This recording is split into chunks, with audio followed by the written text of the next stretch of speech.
Buenas tardes, ¿cómo les va? Bienvenidos. Estoy viendo casi 230 participantes. En este momento 220 y se siguen sumando.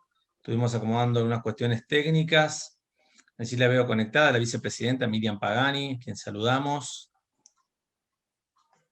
Y no es que otras propuestas hayan sido menos interesantes, porque realmente hemos tenido siempre mucha participación. Pero las cuestiones que atañen directamente al ejercicio de los corredores o al ejercicio de los martilleros es donde realmente generan mayor cuestión. Y esto, además, atañe al bolsillo, ¿bien? Al bolsillo de sus clientes, al bolsillo propio quizás de algunos de ustedes también. Y hoy tenemos esta nueva, o finalmente ya, digamos, se legisló, entró en vigencia lo que ya establecía el nuevo régimen de locaciones, del cual ya hablamos mucho tiempo. Pero bueno, vamos a ver cómo se implementa y vamos a contar hoy con la presencia de dos especialistas a los cuales agradecemos su participación, que es el contador Pablo Tarifa y el doctor Rodrigo Ranz. Contador Pablo Tarifa es contador, también es abogado, especialista en temas de tributación, contador de empresas, y bueno, la verdad que un entendido más que acabado en la cuestión tributaria. Y a su vez el doctor Rodrigo Ranz es magíster en Derecho Tributario, es especialista. Desde su estudio Ranz tributario justamente se encargan de o llevan adelante defensas fiscales y demás cuestiones. Bueno, ustedes dirán por un lado lo que hay que hacer y qué pasa si no lo hacemos. Eso un poco sería el esquema de la charla que vamos a tener hoy de estas conferencias.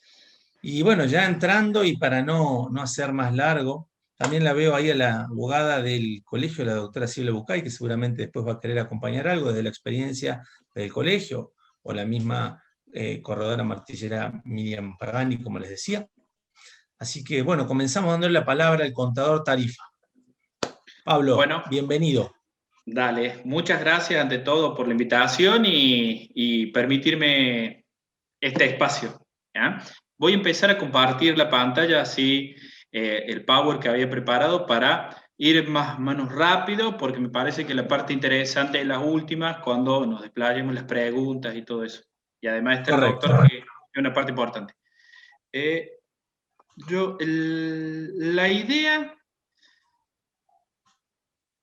Bien. Lo que había preparado en una instancia, se los explico más o menos, les voy a explicar, obviamente que ya todos ustedes los han leído y lo han releído la parte reglamentaria, pero era mi deber hacerle una pequeña introducción de las partes más importantes y resaltar qué es lo que nos llama la atención a nosotros de esta reglamentación, ¿sí? Para después pasar a la parte tributaria, tanto impuestos nacionales, municipales y provinciales, ¿sí? Bueno, vamos a empezar. Lo primero que todos, voy a hablar sobre la registración de locaciones de inmuebles, ¿sí? Bien, ¿qué es? Como todos ustedes sabrán, con la ley 27.551, que se publicó y se sancionó en junio del año 2020, se hizo la reforma del Código Civil y Comercial con todo lo referido a la ley de alquileres. Bien, si ustedes recuerdan el artículo 16, ¿sí?, de esta ley, estableció que los contratos de locación deben ser declarados por el locador u otros ante la AFIP, ¿sí? Justamente ahora, después de tanto tiempo, que es muy normal, ¿sí?, la AFIP, ¿sí?, reglamentó con la resolución 49 del 33 del 18 de febrero de este año, reglamentó este proceso o este registro, ¿sí?, a través de la página de AFIP. Les comento, yo hasta recién estuve viendo la página de AFIP y todavía no me apareció el servicio este. Por eso lo voy a explicar por todo lo que he visto y todo lo estudiado, pero todavía no lo puedo mostrar en la página de AFIP. Una lástima, pero bueno. Este régimen tiene como objetivo es informar para... Me tapa. informar la verificación de los cumplimientos de las obligaciones fiscales de los sujetos intervinientes en las operaciones registradas. Es decir, este es el objetivo de esta reglamentación, ¿sí? Bien, ¿cuáles son los contratos? ¿Qué contratos deben registrarse? ¿Sí? Deben registrarse a través del Relay. Los contratos, Relay es el servicio de la página de AFIP. ¿Sí? Relay por cuenta propia o por cuenta y orden de terceros correspondientes a operaciones que indican a continuación. Estas son las operaciones que se deben informar en este registro, ¿sí? Locaciones o sublocaciones de inmuebles urbanos, cualquiera sea la denominación de los contratos, todas las modalidades de arrendamiento y subarrendamiento de inmuebles rurales, locaciones temporarias de inmuebles urbanos, ¿sí? Con fines turísticos, todo lo que sean locaciones de espacios y superficies fijas o móviles, exclusivas o no, delimitados dentro del inmueble, ¿sí? Lo importante acá en este ítem es que no va a estar incluido el alquiler de espacios de góndolas en los supermercados, bien, y en todos los casos se encuentran incluidos los contratos de locación concentrados o perfeccionados electrónicamente mediante la utilización de plataformas digitales, ¿sí? Esto lo voy haciendo bastante rápido, como dije anteriormente, ya la mayoría de los que estamos presentes lo hemos leído. Bien, ¿cuáles van a ser los plazos? ¿Sí? El régimen entrará en vigencia a partir del 1 de marzo. ¿Sí? Falta muy poco tiempo, es decir, que el lunes ya estaría rigiendo. ¿Cómo son los plazos? Hasta el 31 de marzo debemos registrar todos los contratos que se hubieran celebrado a partir del 1 de julio del 2020 y que continúen vigentes al 1 de marzo. Y hasta el 15 de abril a los contratos que se celebren entre el 1 y el 31 de marzo. ¿Sí? Son dos fechas importantes, es decir, hasta el 31 de marzo, cuáles son los contratos que debemos incluir y después hasta el 15 de abril. ¿Sí? Después, nuevamente, a partir que nosotros vayamos haciendo contratos, modificaciones, y nosotros vamos a tener 15 días para informarlos en la página de AFIP. ¿Sí? ¿Quiénes son los obligados? Quedan obligados a realizar la registración las personas humanas, ¿sí? Sucesiones indivisas y personas jurídicas que asumen el carácter de locadores, arrendadores, sublocadores en los contratos celebrados. Cuando él o los inmuebles pertenecen a sujetos residentes en el exterior, la obligación estará a cargo de los representantes en el país. Acá entramos en un punto importante para ustedes, que son los intermediarios. Serán considerados como intermediarios cualquier sujeto que intervenga en los contratos en representación del locador o arrendador. Cuando los contratos de locación intervengan intermediarios, estos podrán registrar una representación de los locadores o arrendatarios. ¿Sí?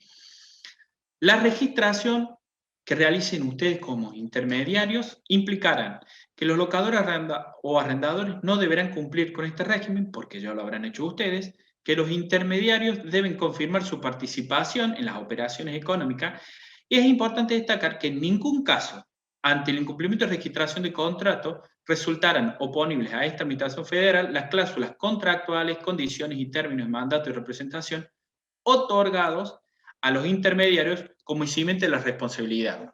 Después tenemos el tema de los condominios. La ley es muy clarita cuando dice cómo se deben registrar los contratos de alquiler de condominios, ¿sí? Que va a liberar de la obligación al condominio cuando cualquiera de las partes lo inscriba, ¿sí? Va a liberar al condominio y a los restantes condominios, siempre que se haya informado en la totalidad sus integrantes. Ante la detección de incumplimientos al régimen de registración de los contratos por parte de los condóminos, resulta pasible de incumplimientos a todos los integrantes. ¿Sí? ¿Quiénes van a quedar excluidos?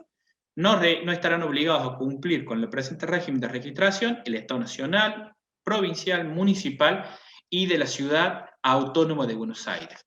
Bien, ahora vamos a cuál es el procedimiento. Para la registración de estos contratos, lo primero que deben contar tanto los locadores, locatarios, ustedes como intermediarios, es la clave de AFIP con nivel de seguridad 3 como mínimo. Hoy, gracias a que estamos en pandemia, todo esto de la clave de seguridad se puede hacer online. ¿sí? A través de la aplicación del celular podemos obtener la clave fiscal, ¿sí? De la app de AFIP, y después entrando a la página podemos elevar el nivel de seguridad, escaneando el DNI, sacándonos una foto, ¿sí? Completando unos ciertos datos, y así vamos elevando el nivel de seguridad. Esto es hasta que nos abran las puertas de la administración, ¿sí? Que lo podamos hacer presencial. Bien, ¿qué vamos a declarar cuando sea el registro? Se debe indicar si se trata de bienes inmuebles, tanto urbanos, rural, y la modalidad de la operación, si es permanente y temporaria, y registrar cada contrato en alguna de las siguientes características, categorías, como un locador urbano, un arrendador, locador temporario o un locador de superficies dentro de los bienes inmuebles. Es decir, cuando ustedes entren, usted entra en la página de AFIP, logran la clave fiscal de seguridad número 3, van y aceptan o buscan el servicio nuevo, que es registro de operaciones de inmuebles. Ahí cierran la página de AFIP, tienen que volver a entrar para que se les cargue el servicio, buscan el servicio y lo primero que le va a preguntar es qué tipo de contrato ustedes van a registrar y qué calidad tienen ustedes, qué categoría, ¿sí? A los efectos de la validación sistemática que va a hacer la página, ustedes van a necesitar tener ciertos requisitos, ¿sí? Van a necesitar tener la quit activa, ¿sí? Y esto es un tema no menor, tener la quit activa, siendo que hoy en día tanto la administración, ya sea porque tenemos el domicilio erróneo o porque no contestamos una verificación, una fiscalización, o por un montón de otros temas, nos pueden dar de baja la quit, ¿sí? Dice que tengo la quit activa. Yo no sé si va a ser que nosotros tengamos el número y tengamos registrado, o directamente que se nos tiene que aparecer la constancia de AFIP. Eso es un tema que todavía no está muy aclarado, ¿sí? Vamos a tener también que declarar y mantener actualizado ante este organismo el domicilio fiscal, ¿sí? Constituir el domicilio fiscal electrónico, esto es importante porque ustedes ahí van a recibir todas las notificaciones, y tener actualizada en el sistema registrar la información respecto de las actividades económicas que ustedes van a tener, ¿sí? Ya ahí van a tener que tener la actividad de locación de inmuebles, ¿sí? ¿Cuál es la otra información que ustedes van a tener que incorporar al sistema? Bien, si son locadores de inmuebles urbanos o arrendadores de inmuebles rurales, van a tener que poner qué carácter de su actuación, es decir, si lo hacen en nombre propio o por cuenta y orden de terceros, si es residente en el país o si son representantes de un sujeto del exterior. Ahora, si son intermediarios, ustedes, siendo inmobiliarios y corredores inmobiliarios, van a tener que poner su número de matrícula y la entidad que la regula. Bien, también se puede hacer este informe a través de escribanos, donde van a tener que poner los escribanos su número de matrícula y qué entidad regulatoria la emite. Ahora, si son administradores de complejos para contrato de locación de espacios o superficies físicas fijas o móviles, delimitado a los bienes inmuebles, van a tener que poner el número de matrícula, registro y el organismo que regula la actividad. Bien, esas son todas informaciones que le va a pedir el sistema.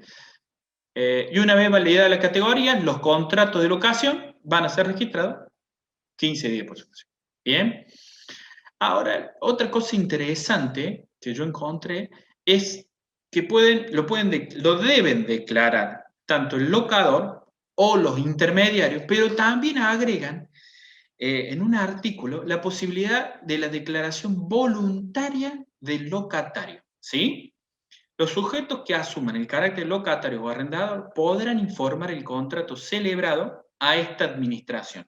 Es decir, si bien la obligación es de quien alquila y del intermediario, también le dan esta opción voluntaria de declararlo, ¿sí?, a quien está alquilando el inmueble. Puede entrar a la página de AFIP, ¿sí?, como acá dice, en el módulo de declaración de contratos del Servicio de Registro de Locaciones Inmuebles, contribuyente, y pueden hacer toda la declaración. Y tienen 6 meses posteriores a la fecha de finalización del contrato. Acá van a poner, los inquilinos van a poner, se van a identificar el tipo y ubicación del inmueble, si es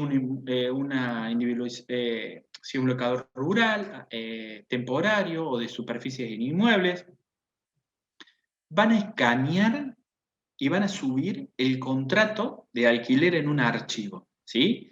Y de corresponder, pueden subir todos los comprobantes respaldatorios de pagos efectuados, ¿sí? Esto puede ser factura recibida, los conceptos del agua, la luz que paguen, todo eso lo pueden subir, ¿sí? Además tienen que declarar la fecha de inicio y de finalización pactada del contrato y cuál es el monto abonado y la frecuencia, ¿bien? Y ahora vamos a la parte importante. ¿Alguien tiene alguna duda sobre esto? Que me parece que sí, que Mira, un poco la dinámica que estoy pensando, Pablo, es que puedan exponer y vamos viendo las consultas en el chat al final. Así pueden hacer la exposición integral ambos, porque obviamente seguramente hay muchas consultas, pero me gustaría que ustedes puedan presentar el tema a los dos y después bueno, por seguir. eso, claro, Federico, por eso la idea era de leerlo bastante rápido, que esto es común, y acá detenerme un poquito, pero para dejar las preguntas al último. Bien, ¿cuál es la obligación de los propietarios? ¿Sí? Los propietarios deben declarar este contrato y tienen que pagar impuestos. ¿Sí? Nosotros tenemos dos métodos, tienen que estar inscriptos en AFIP. ¿Sí? Pueden hacerlo de dos maneras, ¿sí? Con un monotributo o responsables inscriptos. ¿Bien? El monotributo, que sería el más simple, porque el monotributo ustedes se viene un solo impuesto, van a caja, un rapipago, o lamentablemente ahora se paga por internet y es un solo importe, ¿sí? Donde ustedes pagan todo, pagan la parte impositiva, la parte de obra social, la parte jubilatoria, pagan renta y MUNI, ¿sí? Y después, si ustedes superan, o si ustedes superan los requisitos que incluyen el monotributo van a ser, que son excluidos, es decir, por ejemplo, si usted tiene una facturación mayor, ¿sí? Anual, a la de la categoría H, que acá la tengo, que es 1.739.000, ¿bien? Si ustedes facturan más anual, ya pasan a ser responsables inscriptos. Si otro concepto para ser excluido del monotributo es que ustedes tengan más de 3 unidades de explotación, ¿sí? Es decir, cada unidad de explotación es una casa, un local, es decir, si ustedes registran más de 3 contratos, directamente los van a excluir del monotributo. O además si realizan más de 3 actividades económicas, ¿sí? Por ejemplo, yo puedo alquilar, puedo ser profesional y puedo no sé, tener un negocio, ¿bien? Ahora, ahí puede estar incluido el monotributo. Ahora, si yo incorporo otra actividad, ya soy excluido del monotributo y pasaría a ser responsable inscripto. ¿Cuál es la opción de ser responsable inscrito? Bueno, ustedes deberían hacer el aporte como autónomo, ¿sí? El autónomo hoy está variando entre 5.500 y 7 y 8.000 pesos de acuerdo a la categoría que ustedes tengan. Además deben pagar el IVA, ¿bien? Acá tengo que hacer una diferenciación. Si es casa habitación estaría exento de IVA, ¿bien? Pero si es para locales comerciales están grabados en el impuesto al valor agregado. Además tienen que pagar impuesto a la ganancia, ¿sí? Ustedes van a pagar impuesto a la ganancia de primera categoría, ¿bien? Porque ustedes alquilan un inmueble. Ustedes van a pagar entonces, responsable inscrito van a pagar IVA, autónomo, impuesto a la ganancia. El monotributo, pagan el monotributo solo, ¿bien? Ahora, los dos, no importa el régimen que ustedes estén, tanto el monotributo como el responsable inscripto, van a tener que pagar bienes personales, ¿sí? Acá esto sí, no tiene nada que ver si son responsables inscritos o monotributo, los dos deben presentar la declaración jurada de bienes personales y la deben abonar, ¿sí? Recordemos que en el periodo 2019 fue un mínimo de 2 millones de pesos y si ustedes tenían casa-habitación era de 18 millones. Y más o menos para que ustedes saquen cuenta que la tasa, o sea, la alicuota que ustedes tienen que abonar, va a variar de un 0,5, ¿sí? Tienen la base imponible más hasta el 1,25. O sea que es un impuesto bastante importante, ¿sí? Pero bueno, entonces eso es importante que ustedes sepan. Monotributo, responsable inscripto, si entran o si directamente tienen que ser responsable inscripto. Ahora vamos al ámbito provincial. Tienen que pagar ingreso bruto, siempre está exento de ingreso bruto siempre que sea para casa habitación. Ahora, si es una locación de un comercio, bien, estaría grabado. Ahora tenemos un mínimo, ¿sí? Yo cuando digo exento es porque tenemos un mínimo de 26.000 pesos mensuales, ¿sí? Yo por acá lo tenía anotado. Aquí está, tenemos un mínimo de 26.000 pesos mensuales y anuales son 312.000 pesos, ¿sí? Y la alícuota sería del 4%. Con respecto a la Municipalidad de Córdoba, que ustedes deben abonar comercio e industria, ¿sí? También para casa habitación estaría exento, pero si no, la alícuota es del 1,1%, ¿sí? Que eso es cuando son responsables inscriptos, y también va un monto fijo cuando son monotributistas. Bien. Importante es que ustedes sepan que el monotributo van a tener que entrar a la página de AFIP y van a tener que emitir una factura que sería la factura C. Y si son responsables inscriptos, o emiten una factura A, que ustedes le están alquilando a un responsable inscripto, o una factura B. ¿Bien? Ahora voy con la intervención de la inmobiliaria. La inmobiliaria podrá emitir comprobantes en nombre del propietario, actuando como intermediaria de la operación. Y en los comprobantes deben indicar apellido y nombre, la denominación o razón social de los propietarios y su cuenta. ¿Bien? Bueno, hasta acá he preparado un pantallazo, Federico, más o menos para que todos nos pongamos en línea y después dejemos las preguntas, que sé que hay un montón y veo si puedo acuarlas. Bueno, excelente, Pablo. La verdad que esto necesitábamos un pantallazo, seguro mucho de esto lo vieron como mucha información y creo que lo has resumido de una manera más que interesante. Hay muchas preguntas que van surgiendo en el chat y que después vamos a ir respondiéndolas. Pero bueno, básicamente hay que registrarlo. Esto para que quede claro. ¿Ya? No hay una opción de que no. Si está dentro del régimen de locación, hay que registrarlo, claramente. Bien. Bien. Ahí cualquier... Espera que yo desactivo todo. Ahí está. Ahora le vamos a pasar el hospedador. Vamos a reactivarle el audio. A ver, acá al doctor Rodrigo Ranz. Vamos a hacer como anfitrión también. Rodrigo, ¿cómo estás? Hola, buenas tardes a todos. Bueno, otro profesional de mi estima también, que además en esta cuestión que el Colegio Profesional de Martilleros Corredores Públicos de la provincia de Córdoba tiene una cuestión muy federal, muy provincial. Rodrigo es abogado de Villa María y la zona. Bien, zona de influencia. Zona de influencia. Pablo es contador de Córdoba. Bueno, y fíjense esto, tenemos de toda la provincia, vamos consultando a profesionales porque esto también trae otras realidades. Bueno, Rodrigo, a raíz del pantallazo tributario contable que nos ha traído Pablo, aún no está el aplicativo, pero más o menos ya sabemos por dónde entrar. ¿Cuál es la visión tuya estrictamente desde lo tributario? Que seguro las preguntas que van a surgir de esto: ¿qué pasa si no lo pago? ¿Entra en la penal tributaria? ¿Quién, cómo, cuándo?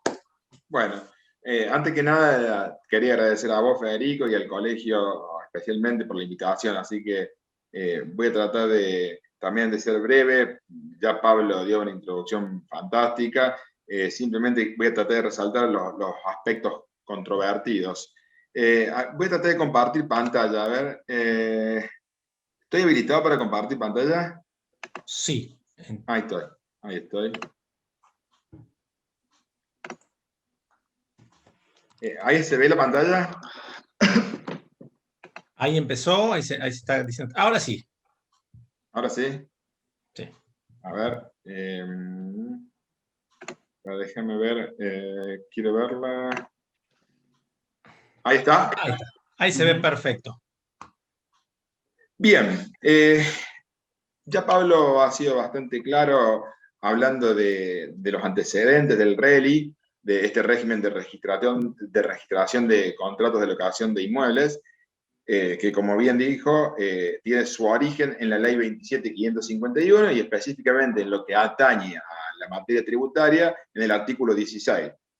Y esta resolución general, la 4933, no viene más que a cumplir con la comanda de la ley. Antes de nada, Yo quiero hacer desde ya adelante una opinión. A mi entender, desde el punto de vista técnico-jurídico, no tiene este régimen grandes controversias que puedan suscitar grandes discusiones jurídicas.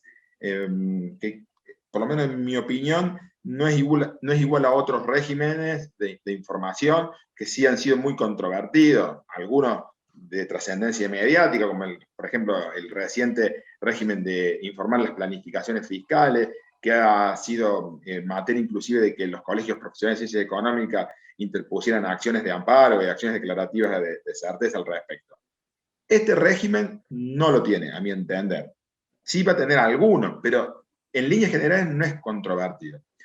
¿Por qué? Fundamentalmente porque esta obligación de informar proviene de la ley en sentido estricto, una ley emanada del Congreso de la Nación, en su artículo 16 específicamente establece la obligación de informar. ¿De quiénes? De los locadores. Pone esta carga pública, ustedes tienen que entender que es una carga pública que surge de una ley. Está bien, es una ley extrafiscal, porque no es una ley en materia tributaria, pero es una ley en sentido estricto. Esta obligación es una obligación de las clásicas obligaciones conexas en materia tributaria que están vinculadas directamente con la facultad que tiene el fisco de fiscalizar y verificar el cumplimiento de las obligaciones tributarias sustantivas. Es decir, conexa sirve para ayudar al fisco para que vea si los contribuyentes están declarando bien sus impuestos. En consecuencia, a mi entender, cumple en principio con el test del principio de reserva de ley y no habría nada de que discutir, no estaría violando el artículo 17 de la Constitución Nacional. Y digo esto porque muchas veces hay regímenes de información que sí lo violan. Lamentándolo mucho, para nosotros no. Y además cuenta con algo imprescindible para un régimen de información tributaria, que es que pide información sobre datos de relevancia tributaria. No está pidiendo datos que tengan que ver con otras cuestiones que no tienen que ver con datos personales, que no tengan que ver con lo tributario. Estos tienen datos que son de relevancia tributaria. Quiero dejar marcado esto para ya sentar un poco y tratar de no generar falsas expectativas a veces, porque por ahí uno mediáticamente se enrosca en algunas cosas y hay que comprender bien la norma. Ese artículo 16 que comentó Pablo, a su vez de poner en cabeza de los locadores un deber, una obligación, también pone en cabeza de los jueces una obligación. Una obligación que también está vinculada a las tareas de fiscalización y verificación de la AFIP. Y sí o sí también los jueces la van a tener que cumplir. ¿Cuándo la van a tener que cumplir ese deber, a esa obligación? Cuando un locador inicia algún tipo de demanda y antes de correr el traslado de la demanda, el juez le va a tener que informar a la AFIP, el contrato. Esto es muy importante también, porque acá ya entran, sí, en la reglamentación, ya te diría hasta algunas cuestiones ideológicas, porque es muy curioso el término que la reglamentación habla, porque dice, los contratos informados por el juzgado interviniente tendrán en el sistema web el estado denunciado. Fíjense, denunciado, es como algo ya pecaminoso, están denunciando un contrato de locación. Así que, pero volviendo a la cuestión obligacional, el juez también en ciertos casos va a tener que informar estos contratos de locación. Por otro lado, el artículo 16 también habla de los locatarios. Y aquí va la cuestión también, y para mi entender importante, es que a los locatarios le da la facultad, no la obligación de informar. Queda a su leal saber entender si van o no informar este contrato, y tienen un plazo inclusive hasta 6 meses posteriores a la fecha de finalización del contrato. Pero me parece que le está dando una herramienta a los locatarios, como diciendo, mire, si ustedes quieren protegerse de sus locadores, tienen la posibilidad de decirle a la AFIP todo lo que ustedes saben de ellos. Muy bien. Dicho esto, todo lo que es los contratos que deben ser informados, ya lo habló Pablo, entran todos prácticamente, no queda nada sin que deba ser informado. Los sujetos están obligados también, obviamente hace alguna excepción ahí para si son contratos celebrados. Las partes son el Estado Nacional, provincial, municipal, la ciudad autónoma o su gente descentralizado. En ese caso, el Estado está exento o está excluido de esta obligación. Pero bueno, vamos un poquito más a cosas que les pueden interesar a ustedes. Los intermediarios. ¿Qué implicancias tienen los intermediarios en este régimen? Bueno, los intermediarios, acá la ley le otorga, la reglamentación en realidad, le otorga una facultad de registrar estos contratos. Bueno, si se le otorga la facultad de registrar estos contratos, ustedes se preguntarán, ¿qué implicancias tiene registrar estos contratos? En primer lugar, que le van a sacar la obligación, pero es medio mentiroso un poco, porque dice, las obligaciones previstas por el presente régimen, los locadores van a estar exceptuados de dar cumplimiento. Pero el renglón seguido dice, si el intermediario que asumió el deber de manera contractual de registrarlo no lo hace, no libera al locador de la obligación. Con lo cual, ustedes ahí ya van a empezar algún grado de problema para el locador, porque si su intermediario no cumple, a él no lo libera. No obstante ello, es que después puede haber o caber una responsabilidad en cabeza del locador, del intermediario, por el no cumplimiento de esa obligación contractual. Y hay otra cosita que para mí es muy importante, que ustedes los martilleros lo van a tener que tener muy en cuenta, si intermedian en este tipo de contratación, es que al registrar el contrato, va a confirmar la participación de los intermediarios en el contrato, con lo cual le está diciendo, guarda, ustedes por ese servicio tienen que facturar y declararlo en sus obligaciones, porque ya va a entrar una presunción a favor del fisco de que ustedes al intermediar han obtenido un lucro. Entonces ya ahí guarda con esto. Siguiendo un poco para no aburrirlos, como les dije al principio, a mi entender no hay grandes aspectos controvertidos. Yo resalto uno que acá lo quería mencionar, que es respecto a los arrendamientos sobre los inmuebles rurales, porque ustedes, como sabrán, especialmente los que trabajan con el tema del alquiler de campos, toda esta información que pide el fisco la tiene. La tiene porque existe el CISA, la RG 4248 te pide la misma información. Ahora bien, se encarga la reglamentación de decir que el cumplimiento de este régimen no exime el deber de declarar los contratos pertinentes a través del CISA. O sea, ahí está poniendo, si se quiere, a mí está rozando con la irrazonabilidad, porque la intervención en este caso del Estado es desproporcionada y bueno, podría llegar a haber algún planteo por este lado. También podría llegar a haber algún otro planteo que tenga que ver, por ejemplo, con la violación del principio de igualdad, porque a los que sí exceptúa de una obligación de informar es aquellos representantes de sujetos o entes del exterior que tienen que brindar información similar a través de la RG 3285. Esto podría ser algunos de los aspectos más controvertidos desde el punto de vista jurídico, pero si a mí me dicen y me preguntan, yo diría muy, muy raro que algún juez pueda tomar o hacer dar curso a alguna medida que se plantee. Rodrigo, Sí. ¿y qué pasa con el secreto profesional de los corredores, de las inmobiliarias? ¿No? ¿Esto no estaría avasallando ese derecho, el secreto profesional, de no tener la obligación de declarar los contratos de los clientes que vienen a mi inmobiliaria para que yo les brinde un servicio profesional? No hay, es que en principio los corredores no tienen la obligación, solamente No, la que la obligación es asuman. lo que le La, entendí es que la la obligación obligación es del del locador, locador.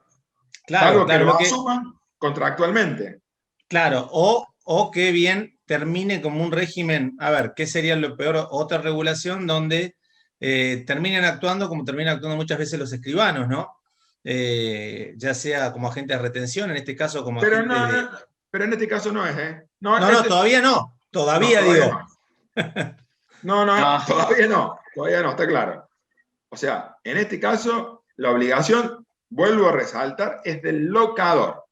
Faculta a los intermediarios a informar, a registrar el contrato, si las partes en el contrato dijeron que quien lo haga lo debe, es el intermediario. Por ende, es algo absolutamente que, a mi entender, no violaría el secreto de ningún lado, porque la propia parte estaría facultándolo y otorgándole una comanda, un mandamiento. Bien. Ahora bien, ¿qué pasa? Y acá entramos en los temas que más me gustan a mí, que yo soy abogado, como ya dijo Federico, y la pelea es lo más lindo para nosotros. ¿Qué pasa si se incumple con las obligaciones, con esta obligación? Recuerden, la obligación es de registrar o de informar. Yo registro un contrato y estoy informando el contenido de ese contrato. La ley, el artículo 16 dice que si se incumple con esa obligación, se aplicarán las sanciones previstas en la ley 11.683. Nada más que eso.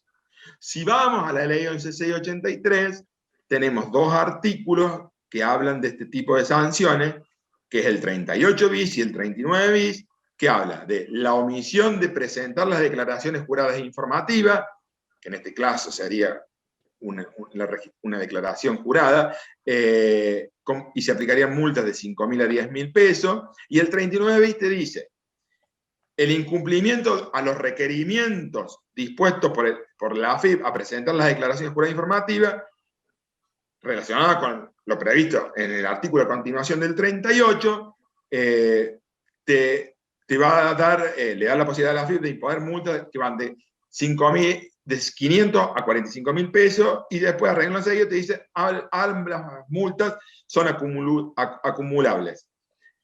A ver, para que entiendan, la AFIP te sanciona, o la 11.683 establece una sanción primero por no presentar la declaración jurada, y otra sanción para el supuesto de que te descubrieron que no presentaste, te intimaron, te hicieron un requerimiento y vos no lo presentás. Son situaciones que va a haber que darse, y esto va a dar un montón de problemáticas. Para imponer sanciones, obviamente, hay todo un régimen sancionatorio donde van a poder hacer el lugar al derecho de defensa, pero como ustedes pueden observar, las multas, si se quiere, en principio, no van a ser tan onerosas. Porque para mí lo más grave no está acá. Para mí lo más grave viene a renglón seguido, que son las famosas sanciones impropias de la AFIP. Las sanciones impropias de la AFIP, que tienen que ver con un cambio en la categoría del SIPER, que es el sistema de percepción de riesgo. No se olviden que los contribuyentes hoy están calificados van de alto riesgo hasta bajo riesgo.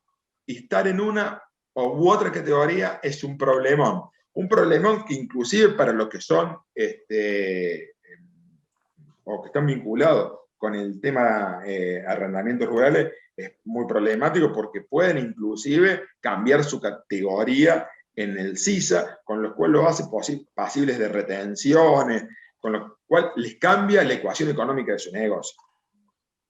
Pero no solamente esto. Y ustedes dicen, bueno, ¿cómo la AFIP va a descubrirnos? Porque si yo no le informo, ¿de dónde va a sacar la información? Bueno, la AFIP tiene de dónde sacar la información. Si ustedes no informan, la multa yo diría que es lo de menos. La AFIP va a empezar a cruzar información. Ya lo hace. ¿Y de dónde va a sacar la información? Y muy bien, va a agarrar y va a empezar a ver, mire, ¿quiénes son los que tienen bienes personales declarados? En la declaración jurada del impuesto de bienes personales, bueno, fulano de tal tiene 10 inmuebles. Ajá, y no presentó el régimen de información, muy bien, ¿eh? Y su consumo de tarjeta de crédito, y vamos a estudiar su consumo de tarjeta de crédito. Vamos a estudiar también las cuentas bancarias, los movimientos bancarios. Vamos a estudiar también qué condición tributaria tiene. ¿Es responsable inscripto? ¿Es monotributista? ¿Tiene empleados en relación de dependencia? ¿Tiene automóviles? Toda esa información la AFIP la tiene y la va a empezar a cruzar. Y aquí está el tema. ¿Qué pasa si la cruza? Bueno, ustedes dirán, es casi imposible que salga a fiscalizar a todos los contribuyentes, porque los contribuyentes son miles de miles. Bueno, a mi entender, la mano viene por este lado. Fiscalizaciones electrónicas.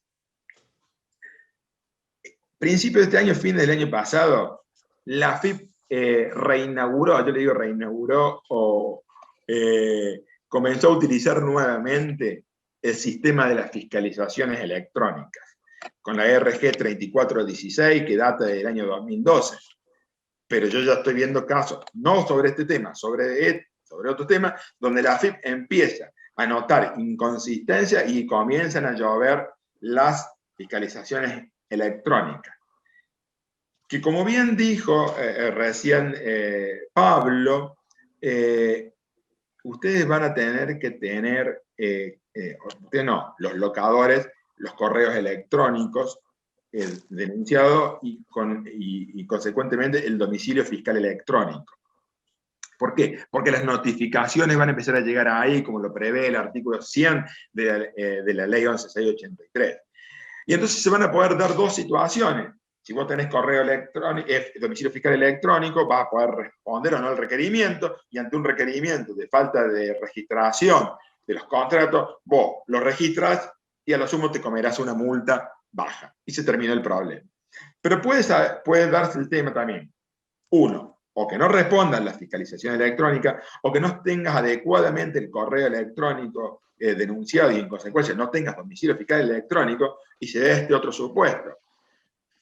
La AFIP va a notificar al domicilio fiscal alternativo, y si no respondes ese requerimiento, ahí empiezan los problemas de suspensión de la quit, van a hacer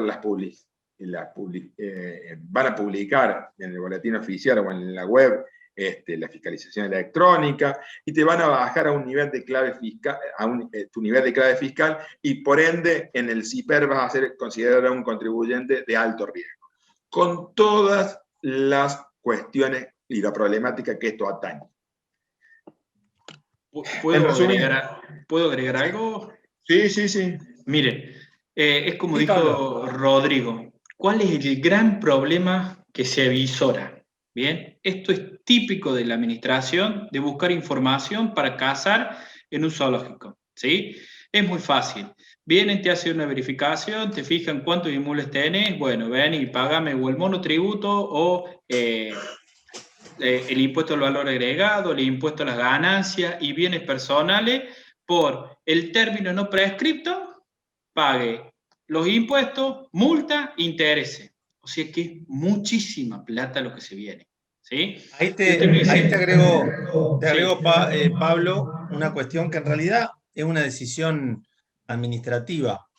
Por ejemplo, en Córdoba sabemos que AFIP y DGR y Municipalidad ya tienen todas las bases cruzadas. Todas las bases cruzadas.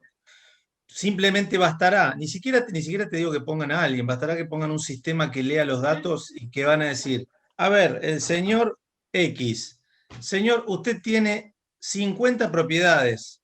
¿Usted vive en las 50 o tiene 50 hijos o tiene 50 comodatos o las tiene vacías? Va a tener que demostrar, por ejemplo, una fiscalización electrónica, acompañar contratos de locación, acompañar contratos de comodato. Ojo con los contratos de comodato, hago un paréntesis.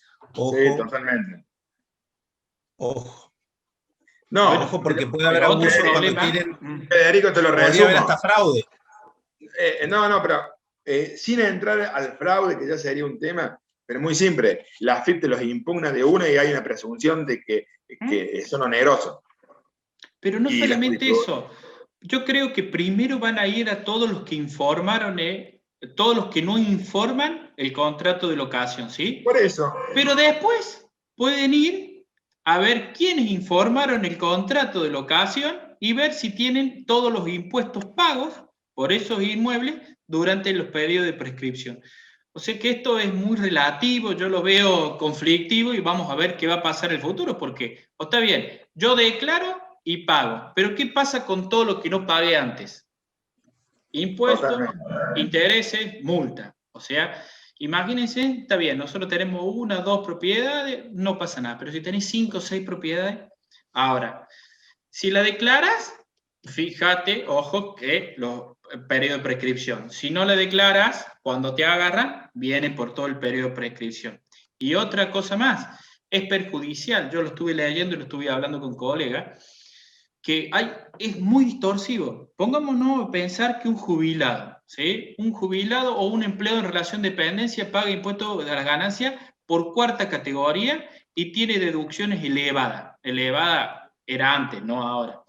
Pero pónganse a pensar si ustedes tienen que declarar un contrato de alquiler que va por 1ª categoría y eso me hace bajar las deducciones. O sea, que el empleado en relación de dependencia, el jubilado que antes se quejaba porque pagaba impuestos a las ganancias, ahora cuando declare por el contrato de alquiler va a pagar más impuestos a las ganancias que antes. ¿Sí? No tengo la menor duda. A ver, para ir concluyendo y relacionado con lo que estás diciendo, Pablo, yo digo que lo único que les queda a los locadores es planificar fiscalmente. No hay otra. Y en esa planificación fiscal, lamentablemente, ya ya adelanto la opinión, es totalmente injusta porque solamente van a tener la capacidad para planificar aquellos que más tienen. Porque un locador que tenga 2 o 3 inmuebles de un departamento, le va a salir más caro el collar que el perro. Entonces, vamos hacia un sistema más injusto. Y para los corredores inmobiliarios, mi consejo es que vayan anexando dentro de su servicio las planificaciones fiscales, porque va a ser la clave. En un escenario cada vez más complejo, esto se va a tornar realmente cada vez más complejo. Quería terminar con un ejemplo práctico para ver la importancia de la planificación fiscal. Traje a colación un caso que nos pasó en el estudio hace 3 semanas, con lo cual, si yo sabía que iban a reglamentar esto, le hubiese cobrado más caro los honorarios. Pero bueno, eso es una anécdota. Mire, teníamos un caso de un matrimonio que no tenían hijos. Y ella era titular de un lote de 90 hectáreas. Y lo venía alquilando. Era monotributista. Obviamente, aumentó el precio de la soja, se pasaba del monotributo. Entonces, ¿cómo hacemos? Dijimos. Bueno, planificando nos dimos cuenta que los frutos de ese inmueble, si bien era un bien propio, era un fruto ganancial, porque esos frutos de esos arrendamientos son gananciales en los términos del 465 inciso del Código Civil. Y entonces, ¿qué hicimos? Hicimos un acuerdo donde los cónyuges, como no tenían hijos también, los frutos del campo iban a ser percibidos en un 50% por cada uno de ellos en forma individual, mientras subsiste la sociedad conyugal, y los inscribimos a los dos en el monotributo. Y los dos, estando en el monotributo, podían facturar hasta 3,5 millones de pesos, un poquito menos, al día de hoy, y les permitía no escaparse del monotributo. Si ella tendría que haber seguido facturando, tenía 3,5 millones, tenía que pagar impuestos a las ganancias, y se le iba prácticamente entre el 30 y el 35% de su arrendamiento, del ingreso que tenía. Pero claro, esto también muestra lo que yo les dije anteriormente. Lo van a poder hacer solamente aquellos que tengan una disponibilidad económica. Este sistema es absolutamente injusto, por más que lo quieran vender y mostrar como algo que lucha contra la inequidad, contra la desigualdad, y además, el que pueda trasladar el precio, lo va a trasladar también al precio de los alquileres, va a aumentar el costo de los... Bueno, ese es un punto importante, es un punto Tal cual. importante porque los inquilinos decían, bueno, gracias a Dios ahora se va a registrar todo, y no, pero todos los impuestos que tenga que pagar el locador, obviamente que lo va a trasladar al precio del alquiler, porque vos te pones a pensar que el monotributo, que el ingreso bruto, que el comercio de industria, que bienes personales, o en el otro caso, todo el IVA, todo impuesto a las ganancias, es mucha la plata. Sí, yo creo que de ahora en más me parece que tanto las inmobiliarias como todas las personas que tengan 1, 2, 3, 4 casas van a tener que tener un buen asesor por las dudas de que, o que directamente le calculen cuál va a ser el perjuicio monetario, tanto cuándo son los impuestos, cuáles van a ser los intereses y cuáles van a ser las multas, ¿no? Que cada uno Totalmente. sepa económicamente qué le puede llegar a pasar cuando tengan una inspección, ¿sí? Y que cada uno decida si lo va a declarar o no. Bien, Seguramente va a haber un periodo de transición hasta que se aceite el sistema, como todo, pero yo creo que ya a fin de año va a estar aceitado el sistema. Y sí, esto trasciende cualquier administración, ¿eh? Esto queda para siempre, tanto para los de este gobierno como los de otro gobierno. Esto históricamente ha pasado así. sí, tal cual, tal cual. Acá, bueno, todos sabíamos que se estaba por subir el mínimo de ganancias, si no me equivoco, bien digo, pero fíjense cómo el Estado, por otro lado, va a terminar enganchando a más, ¿no? En cierta manera termina un poco lo que decía Pablo, y esto es una cuestión objetiva, no es una cuestión ni siquiera política, porque Totalmente. si por un lado dicen ahora no, ahora quienes los trabajadores no van a pagar, pero un trabajador que tiene un ahorro mínimo, dos alquileres, un alquiler porque lo heredó, porque fue todo su esfuerzo, no hablamos de quien tiene más de 10, 20 propiedades, que obviamente esto entrará dentro de su vorágine económica, sino el pequeño, ahí es donde la ley siempre no tiene escalabilidad, nuestra ley es una cuestión que no Bueno, distingue, no distingue pero justamente esto. Federico, eso es lo que hablaba yo, porque una cosa es que seas únicamente empleado en relación de dependencia o jubilación, que es lo que se está tratando de subir el mínimo. Ahora, si yo le agrego una ganancia de primera categoría que es de alquileres, pierdo todo. Paso a Claro. ser un autónomo, o sea, que además que antes tenías que pagar más impuestos, ahora voy a pagar el doble. Y suena que hay que capacitarse y hay que tener un buen asesor. Pero es muy bueno que el No, tal colegio cual. tenga estas capacitaciones. Así Justamente, es. justamente porque esto ha generado mucha inquietud, muchas preguntas. Yo a modo de conclusión tomando algunas cuestiones como para ir viendo cómo lo que fuimos desarrollando, ¿no? El aplicativo aún no está, pero en estos días va a estar. Esta obligación, que quede claro, es del locador, no es del intermediario ni del Totalmente. locatario, ¿bien? Aunque lo pueden registrar si participan de una u otra manera.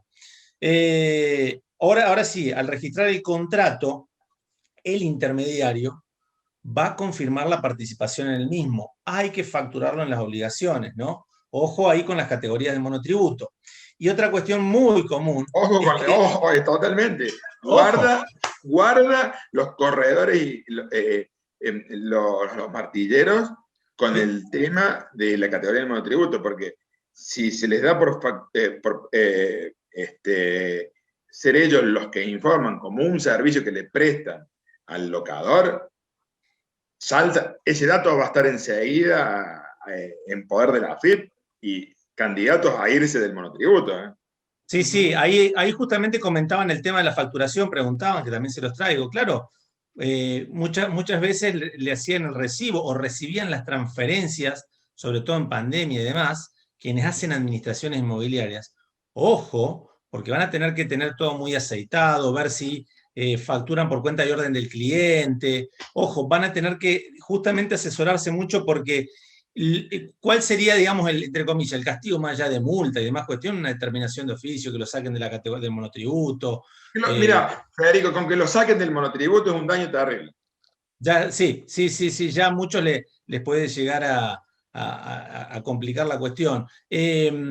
Ahí un poco, bueno, ya lo hablaron ustedes, las personas en relación de dependencia que quieren ser locador tienen que registrarse. Estamos hablando de una persona que es empleado, que está en relación de dependencia y que ahora tiene propiedades. Sí, Pablo, y las ponen ¿Puedo al hacer alquiler. una acotación? Y Dale. otro tema que ustedes también se deberían asesorar, a ver cuáles son sus derechos ante una inspección, que para mí lo que viene es que los inspectores van a ir directamente a sus locales, sus inmobiliarias, a sus locales y pedirle, a ver, bueno, tírame Contrato. todos los contratos que tenés vos. Bueno, ahí es importante que ustedes se asesoren a ver cuáles son sus derechos. ¿Tengo que dejarlo pasar? Sí, Yo ahí, no, Pablo, ¿cómo? Pablo, ahí salvo que sea una fiscalización a la antigua, va a ser difícil eso, por eso yo insisto mucho con la fiscalización electrónica, porque yo no sé si dan abasto. No tienen material humano. Sí. ¿Sí? No tienen material humano. Pero Pero la fiscalización electrónica o las sanciones impropias que yo remarcaba antes son mucho más nocivas inclusive que cualquier otra cosa. A la mayoría de los profesionales te excluyen del monotributo y te hacen un daño terrible. Enorme, Piensen nomás que, suponte, con un monotributo podés pagar hasta podés facturar hasta 1.700.000 por año. Con que facturé 2 millones, que no es nada la diferencia, te cambia tu ecuación económica. bueno, yo no fui contratado para asustarlos, pero ojo, porque lo primero que me dijo Federico, ojo con asustar a la gente, tranquilo. A mí no me dijo eso, así que...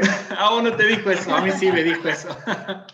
Ojo No, con bueno, asustar. un poco esto está bueno para distender un poco, y hay un montón de casos, sobre todo digo, acá los administradores donde por ahí empiezan a ver esto, ¿no?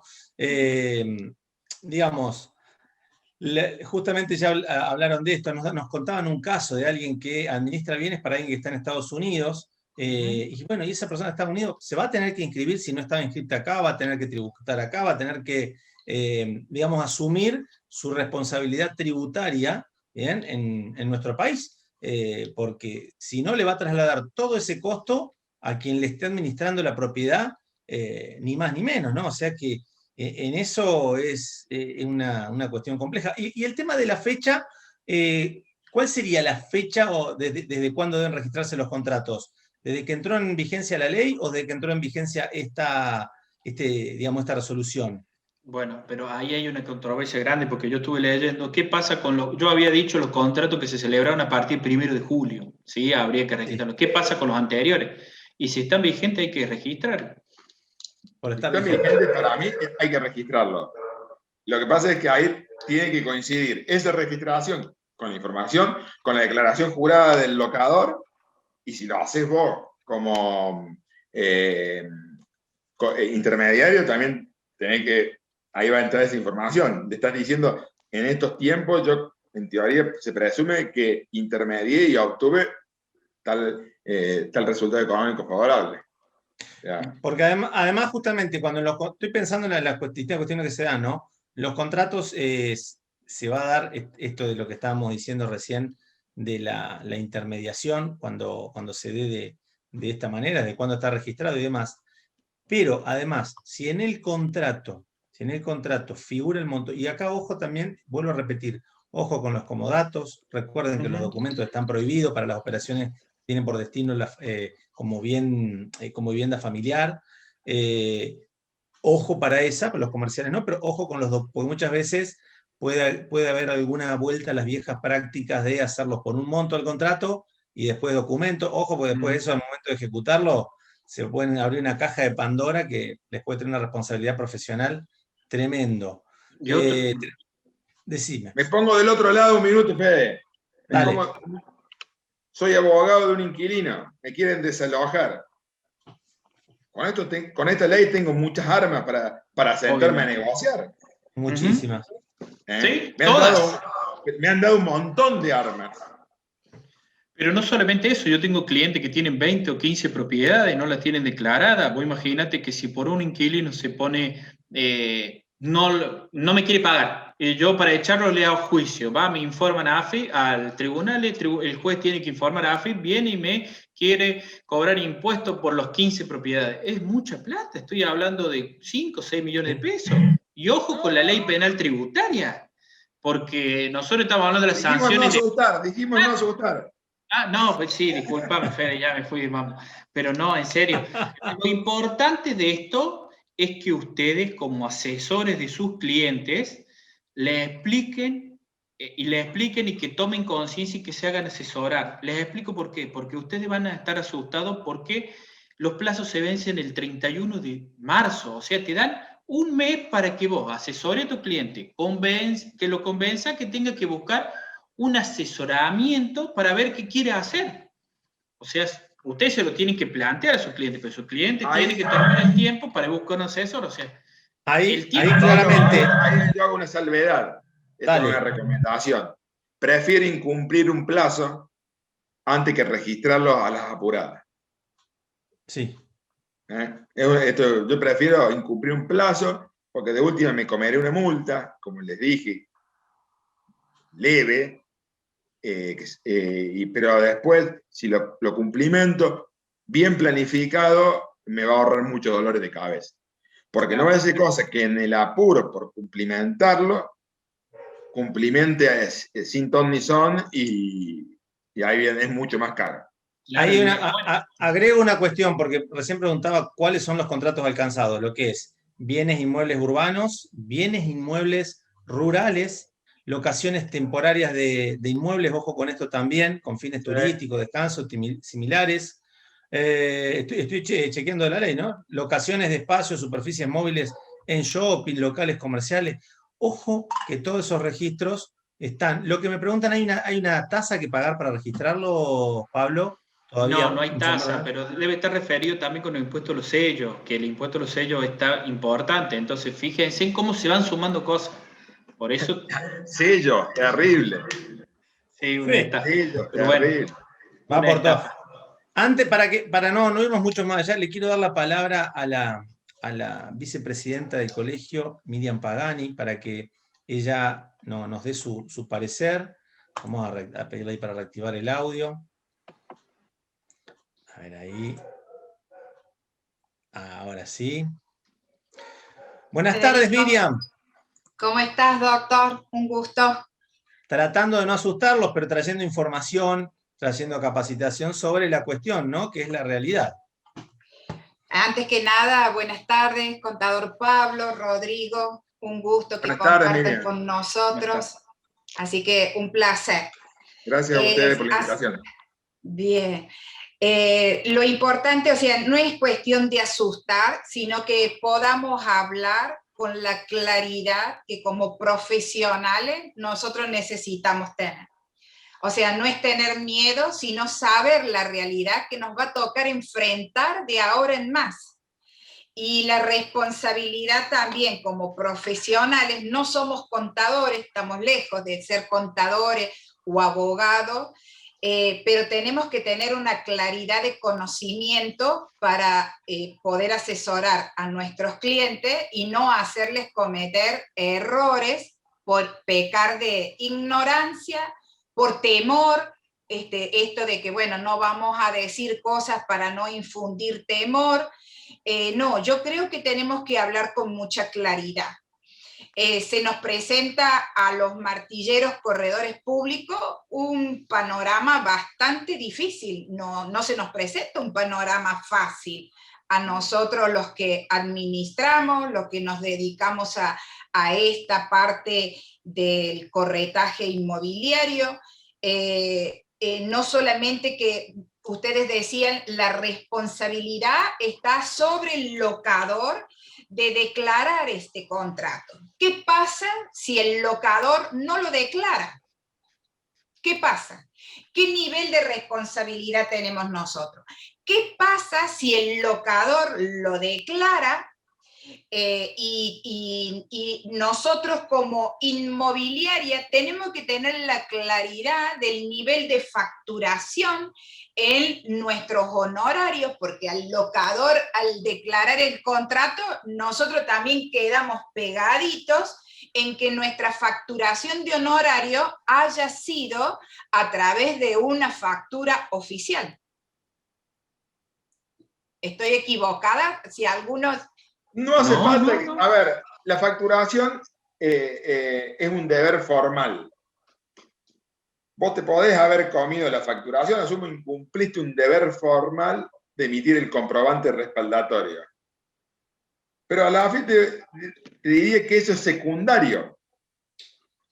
Lo que le importa es si declaraste correctamente tu categoría, si sos o no monotributista, y si tus honorarios los facturaste bajo un régimen u otro. Ahí está la clave. Bueno. Va a ser, la registración va a ayudar también para que determinen cómo los intermediarios están categorizados fiscalmente. Y como bien saben, la AFIP prefiere que no sean monotributistas. Exactamente. Porque los monotributistas, para ellos, es un régimen de enanismo fiscal. Correcto. Corta la cadena del IVA. Entonces, es todo un tema. Correcto. Entonces, ahí viene la problemática concreta, pero yo le dije, guarda acá, cuando ustedes asuman la responsabilidad de registrarlos. Bueno, suponte, doctor, que nosotros asumimos la responsabilidad de registrar. Listo, no lo registró el locador, no lo registró el locatario, lo registra el intermediario. Ahora, ¿cuáles son para nosotros, porque si no eso va en desmedro también, afecta los honorarios nuestros, porque todo lo que nosotros no cobremos de lo que le significa impuestos a ese contrato al locador va a recaer sobre nosotros, que fuimos los que declaramos, o estoy equivocada. No, está perfecto, yo te lo hago más simple. A ver, suponte que tenemos una inmobiliaria que se dedica a registrar los contratos de sus clientes y declara todos los meses, qué sé yo, 20 contratos. Digo una cifra por decir 20 contratos. Sí, sí. La AFIP va a tener en su base de datos que la inmobiliaria de Rodrigo Ranz todos los meses registró 20 contratos. Bueno, ¿y Rodrigo Ranz qué es? Monotributista. ¿Por qué? En categoría HG tiene, por ejemplo, para facturar 100.000 pesos. Esos 20 contratos que registra, la AFIP seguramente le va a pedir un informe a algún colegio o algo, y va a tener una presunción que por el monto del contrato la inmobiliaria lleva, suponte, el 3%. Y de acuerdo al monto del contrato va a estimar un ingreso y debería eso coincidir o no con la categoría. Si no coincide, y bueno, ahí empiezan los problemas. No sé si me explique. O sea, a ver si yo lo puedo sacar en limpio. O sea, yo hago la declaración, suponte que yo fuera monotributista. Hago la declaración, en esa declaración de ese contrato me afecta a mí, al nivel tributario, me afecta directamente a mí, al profesional. Sin lugar a duda. Claro. Sin lugar a duda. Porque la AFIP va a decir, ese intermediario, claro, yo presumo que por esa intermediación cobrate un honorario. Un honorario. Claro. Y claro. ojo, que también tienen que analizar bien cuántos contratos van a declarar todo, Claro. Porque si a ustedes de ahora, ustedes se ponen a declarar todos los contratos, AFIP sabe cuál es el monto de sus honorarios cuando los excluyen del monotributo, impuestos por años prescriptos, ¿no? IVA, impuesto a la ganancia. O sea, no es tan simple, por eso nosotros les decimos que para atrás también. Sí, por favor, busquen asesoramiento, asesórense, pregúntenle a varios profesionales y saquen sus propias conclusiones, porque ahora ustedes van a actuar como asesores de sus propios clientes. O sea, permítanme ahí sumar a la doctora Silvia Bucay, abogada del colegio, que quería hacer un comentario también, y ahí agrego una cuestión respecto a asesorar, implica capacitarse y también saber cuándo derivar en este sentido a contadores, a especialistas en tributación, sobre todo quienes estén más con la administración y demás, ¿no? Es parte de eso, Miriam, o bien tratar de trabajar de manera conjunta. Silvia, te escuchamos, ¿estás conectada? Sí, buenas tardes, Federico, buenas tardes, contador Tarifa, doctor Ranz, Buenas tardes, Silvia. vicepresidenta, y buenas tardes a todos. Yo quería hacer un comentario de esto para que no se asusten, porque acá estamos demasiados asustados y esto es un tema netamente tributario y fiscal. Los profesionales deben asesorar y, por supuesto, decirles a los clientes que busquen un asesoramiento, tanto en derecho tributario como un contador que les diga y les programe cómo realizar, si realizarlo o no, estas registraciones de contrato de locación. ¿Por qué?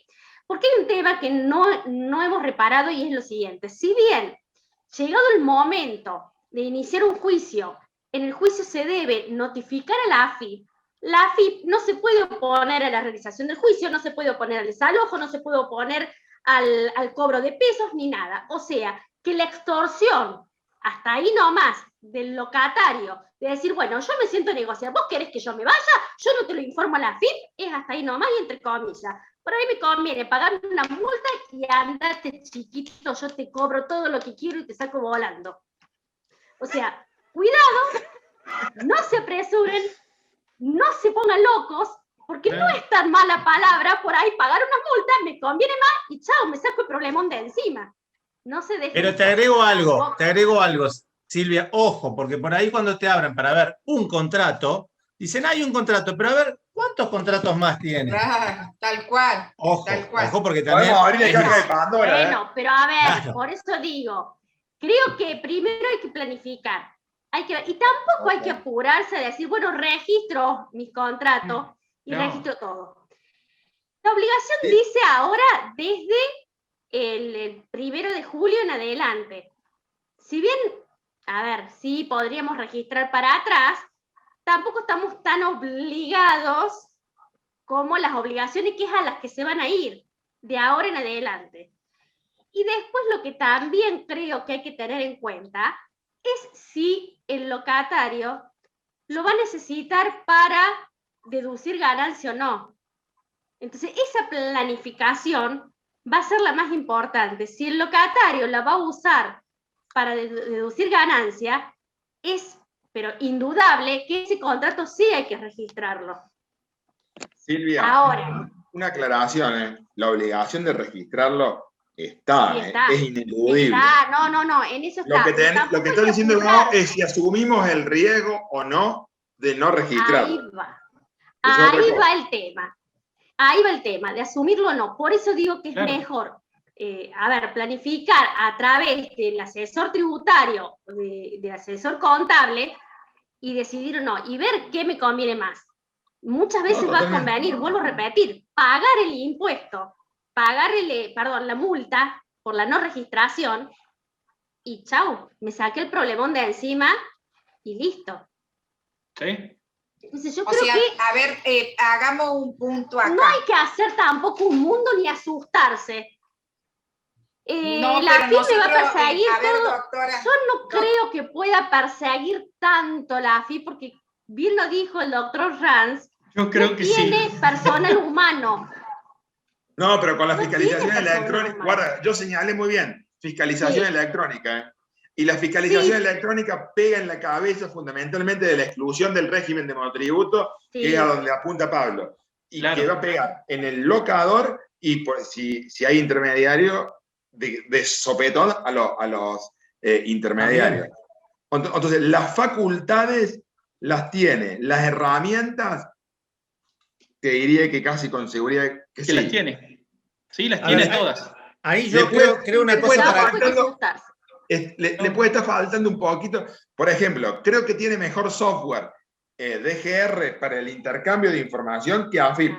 Pero AFIP día a día se está tecnificando más. De hecho, la incorporación que hubo el año pasado en su mayoría de empleados, el 80% área de sistema. O sea... hay una cuestión ahí para agregar. ¿Qué estamos trayendo con esto? Y un poco como para que se entienda. Yo entiendo la postura que dice Silvia, pero también tenemos que entender el nivel de cada uno de esos contribuyentes, el nivel de cada administrador. podemos decir que a partir de entrada en vigencia de este régimen que ya había establecido la ley con todos sus bemoles de la modificación de los regímenes de locación, la actividad de los corredores, ¿bien?, quienes realizan administración y quienes tienen propiedades que ponen en el mercado en locación, entró en el radar de la AFIP, señores. Entró en el radar de la AFIP y en eso hay que saber y tenerlo bien presente, los pros, los contras, las ventajas, y no es una cuestión para mí para tomar a la ligera porque, ¿por qué decimos esto? No es asustarse, es informarse para poder asesorar como corresponde. Y está bueno lo que dice Silvia. Si alguien, para que no los amenacen, viene esto, si alguien los amenaza, bueno, analicen el riesgo. Parte de la planificación tributaria, parte de esto tiene que ver con saber analizar el riesgo que implica. Pero sí que quede claro algo, lo que dijo Rodrigo, no es, va a ver si lo registro o no, tiene que registrarlo, ¿bien? Tiene que registrarlo. Eso nosotros tenemos que informarlo porque es así. Esa es Esto la es como si decimos, obligación. no hay que facturar o no hay que pagar el IVA. No. A ver, a lo Sí, que eso yo te me lo vamos a decir, refiero, pero lo vamos a decir, yo pero en me secreto. refiero, Pero no no grabando. correr todos y facturar y registrar antes del 31 de marzo todos los contratos. Yo creo que cada locador tiene que analizar su propia postura, su propia situación y ver si se arriesga o no, porque por ahí a un jubilado que tiene una sola propiedad, si bien su obligación es de registrar, si tiene confianza con el inquilino, si tiene un buen inquilino y por ahí hasta asume el riesgo y dice, no lo registro. Bueno, ¿puedo agregar algo? Sí. Silvia, tenés razón.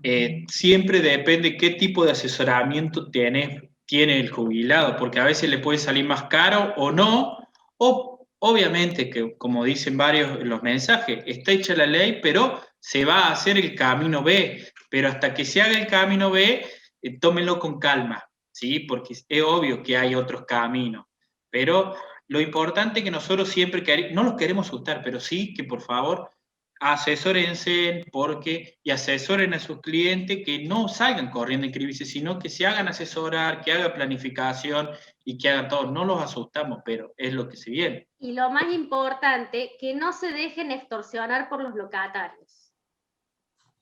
Es correcto, no es correcto. se dejen extorsionar por los locatarios. Ahí nos están preguntando del tema de los comodatos, y en esto creo que todos coincidimos en lo mismo. Lo que es comodato, lo que es locación es locación. No intenten disfrazar una locación como comodato para evitarse la registración, para evitarse el pago del impuesto. Ojo, que no caiga en fraude, un poco lo que estábamos diciendo, ¿no? El tema del comodato, antes con la diferenciación del Código Civil y Código de Comercio, teníamos bien diferenciado que si el destino era comercial, se presumía oneroso. Y si el destino era civil, se presumía gratuito. Hoy, al haberse unificado, todo se presume gratuito. O sea que si hay un pago de precio en un comodato, sea comercial, sea civil, lo lamento, entonces ya deja de ser comodato. Pero Silvia, esa presunción que vos me decís, yo la comparto totalmente.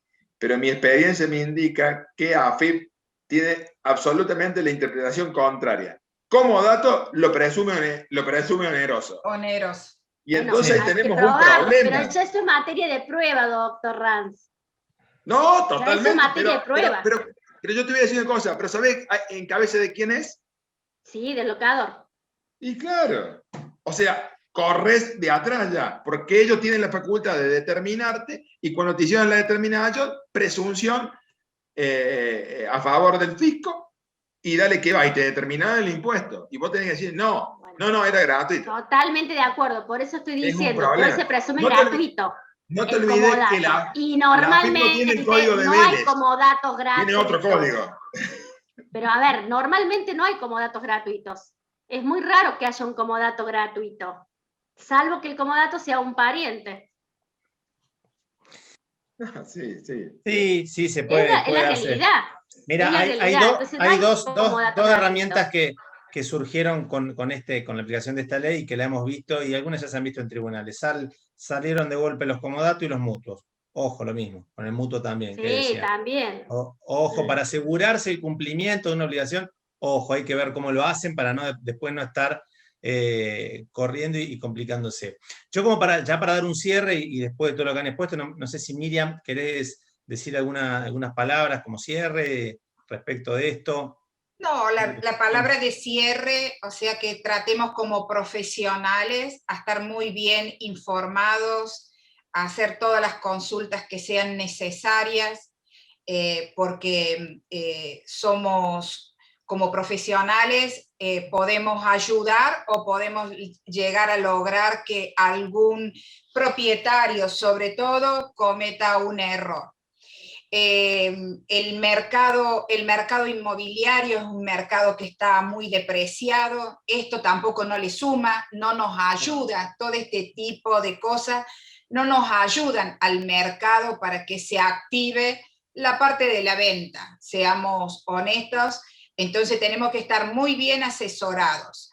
Que quede bien en claro que no hagamos que por evadir este tipo de situaciones, la registración de contratos y demás, empecemos con inventivas. A ver, ¿qué puedo inventar para evitar la declaración de un contrato? Que somos especialistas, lamentablemente el argentino, no es que el corredor inmobiliario, los martilleros públicos somos los que logramos esto. El argentino es así, busca siempre la inventiva, el escapar. Me quedó algo que me quedó importante que dijo el contador Pablo. Contador Pablo, vos dijiste, esto es más o menos como ir a cazar a un zoológico. Solamente que ir a cazar al zoológico siempre se cazan los monitos chiquitos. Los gorilas quedan afuera. Y de estos sistemas así, siempre caen el indefenso, el jubilado que tiene 1, 2, 3 propiedades y eso le ayuda para sumar a su magra jubilación, el que tiene 2 o 3, pero los gruesos, los gordos, van a quedar afuera de este sistema, lamentablemente. Sí, lamentablemente, nuestra profesión, y no es para meter miedo ni nada por el estilo, debemos ser realistas y debemos estar tratando de reinventarnos porque viene un importante acorralamiento, le vamos a decir, a nuestra profesión. Esto le da muchas herramientas le da a los locatarios, entre que les vienen dando demasiadas herramientas con la modificación del código, con la ley, le vienen dando el decreto de necesidad y urgencia, le sumamos esto, es como que estamos en manos de un gorila, se ha creado un gorila y los propietarios empiezan a decir, ¿qué hago yo? ¿Sigo teniendo esto de arrendamiento o no sigo teniendo esto de arrendamiento? Entonces tenemos que ser conscientes que todo esto va a afectar al valor de la locación. Nos guste o no nos guste, todo esto que el propietario tenga que pagar de extras por declarar el contrato, por lo que signifique, va a incrementarse en el valor de la locación. De eso no podemos ser necios de no darnos cuenta. Entonces, ¿en qué lo que parece que favorece a los inquilinos va a terminar perjudicándolos ampliamente? Porque el mercado se va a achicar, las propiedades en oferta se va a achicar el mercado, y los valores se van a ir muy por arriba. Eso es lo que puedo decir. O sea que la verdad que estemos muy preparados, el colegio está dispuesto para seguir con capacitaciones, porque creo que esta recién es el inicio y por lo que voy leyendo quedan muchas dudas, muchas preguntas y a medida de que esto se vaya poniendo en marcha va a haber un poco más de claridad, porque como siempre pasa, se va improvisando en la marcha. Creo que vamos a tener que seguir trabajando, así que tendrán que seguir estando dispuestos, Pablo, Rodrigo, para hacer otro Zoom, otra capacitación, porque la verdad esto trae bastante para seguir masticando y poder manejarlo correctamente. Bueno, Miriam, la verdad Yo que... les agradezco mucho el tiempo que ustedes nos han dado, les agradezco mucho el haber podido bajar este nivel a nuestro nivel, ¿verdad? Porque no todos somos contadores, entonces ustedes también tienen que bajar el nivel de su vocabulario, lo que para ustedes es tan fácil, lo tienen que transformar para nosotros con normas más básicas, ¿no es cierto? Así que 1.000.000 de gracias. Y como siempre, doctor Federico, excelente todo lo que tú haces y cómo lo llevas a cabo. Así que muy agradecida en nombre del Colegio de Martilleros y Corredores Públicos de la provincia de Córdoba, nuestra ley 7191. Muchísimas gracias, Miriam. Muchísimas gracias a todos los expositores, el contador Tarifa, al doctor Rodrigo Ranz, la doctora Silvia Bucay, que se sumó con su aporte, y al Colegio Profesional de Martilleros Corredores Públicos, ley 7191, que sigue trabajando para capacitar a sus matriculados, y debemos decirlo también a otros profesionales de otras provincias que se suman, y los vemos aquí de una forma totalmente generosa. Este colegio cada vez más abierto y más dispuesto a tratar de traer un poco de tranquilidad, traer información y sobre todo seguir capacitándonos. Vienen nuevos tiempos del ejercicio profesional, vienen nuevas prácticas del ejercicio profesional y sobre eso vamos a estar trabajando y capacitándonos. Nunca hay que dejar de capacitarse. Y en el tema de impuestos, menos. Lo saben claramente, cada vez todos más capacitados. Muchísimas gracias. Les deseo que tengan una buena tarde y estén atentos que seguramente en breve estamos organizando y tenemos un plan de capacitación que la realidad a veces nos lo va alterando y vamos modificando, pero en breve una de las charlas que estamos planeando tiene que ver justamente con la intermediación de los corredores y qué pasa con los impuestos que se han incorporado en la provincia, por ejemplo, lo que tiene que ver con operaciones de criptomonedas. Algo de eso es lo que ya vamos a estar tratando, a lo que parecía que se estaba abriendo el mercado, una posibilidad de pago y de vuelta aparecen. Así que probablemente tengamos algunos de los actores aquí nuevamente. Muchísimas gracias, les dejo un fuerte abrazo. Gracias y bueno, ustedes. a seguir cuidándonos, como siempre les digo. Gracias. Gracias. Chao, Chao, Pablo. suerte. Muchas gracias. Chao.